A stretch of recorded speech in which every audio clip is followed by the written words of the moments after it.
Briglia from Coldwell Banker Preferred Real Estate, and I'm here with Nicole Heffernan, mortgage specialist. Hi, everybody. So we're here to talk to you first-time homebuyers out there, and we're going to kind of eliminate a common misconception. I've actually learned recently in a study that 77% of millennials believe that they need 10% or more down payment to purchase a home, and that's simply not true. So Nicole, tell us, what other options are there for our first-time home buyers? Yeah, so 10% is a lot of money. When you're trying to save, you're trying to get stable, you're trying to just live your life the way that you see fit. So we actually have a product, our program, let's say, is 3% down, reduced mortgage insurance, which we'll get to what that means in a minute, as well as no income limit. So no matter how much you make, you're not restricted to that 3% down option. So that's the perfect way to get started. Oh, perfect. And what's the credit score requirement for the 3% conventional loan option? You only need a 620.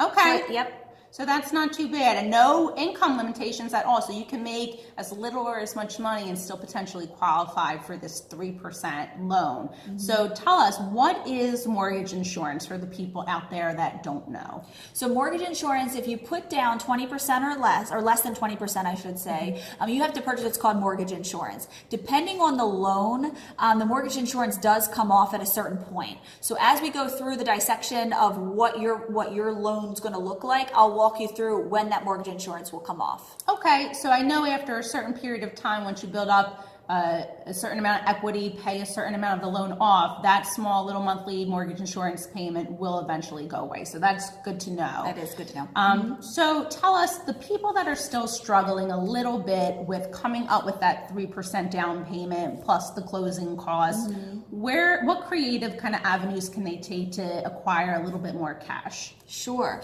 So as you're starting your journey out purchasing a property, saving for all of that, you're going to have a lot of things that are going to come up that you probably won't expect with getting started, whether it's utilities, your new mortgage payment, all of these things. So what we don't want to do is set you up to be house rich and cash poor. So there's different options that people do not think about because you're just stashing money away. So the first one is 401k liquidation. If you have an established 401k, you can ask for your 401k liquidation terms to see what that looks like.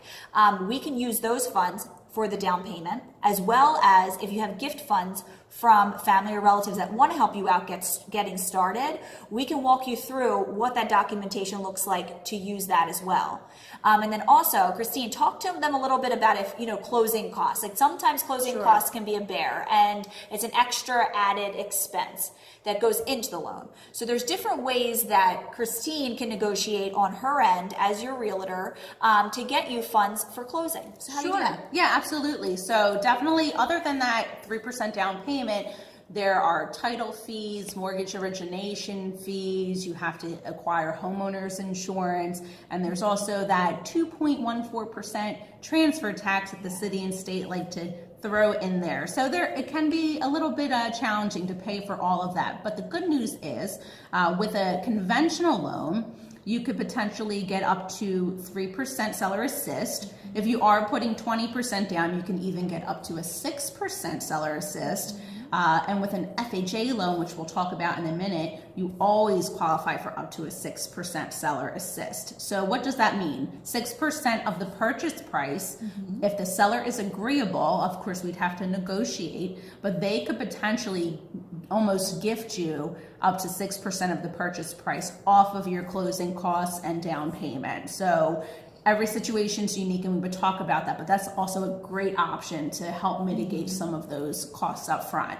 Definitely. So tell us also about the person that doesn't quite have a 620 credit score, and we had mentioned FHA financing. Tell us kind of the terms for that might be able to help someone. Sure. So every lending institution is different, so their parameters are going to be different. But where I come in is I go down to a 580 credit score. There is some parameters. We do have to look at the whole picture as far as what you have in reserves for cash, what your assets look like, things of that nature. But I don't want you to think that you're stuck and because you don't have a 620, you don't qualify and you want to get your home. So what I do is I dissect where you're at now and where you want to go. And then we find a different path. It could take, now we can get you started started, or it could be in 3 to 6 months. But you have to start somewhere, and it's good to get a plan together. And that's where I come in. So even if you're struggling, you might be at a 520, you might be at a 530, whatever it is, I can look at it, figure out how to get you to that 580 or even that 620 if that's what we need for your situation, how to get there in 3 to 6 months and be able to provide that for you.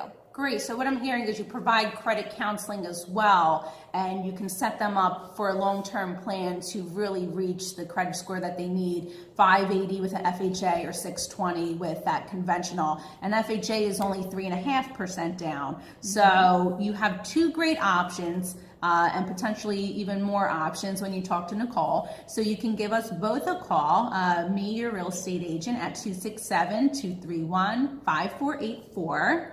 And me, your future lender, 610-608-1282. Look forward to connecting. Thanks, guys. Bye.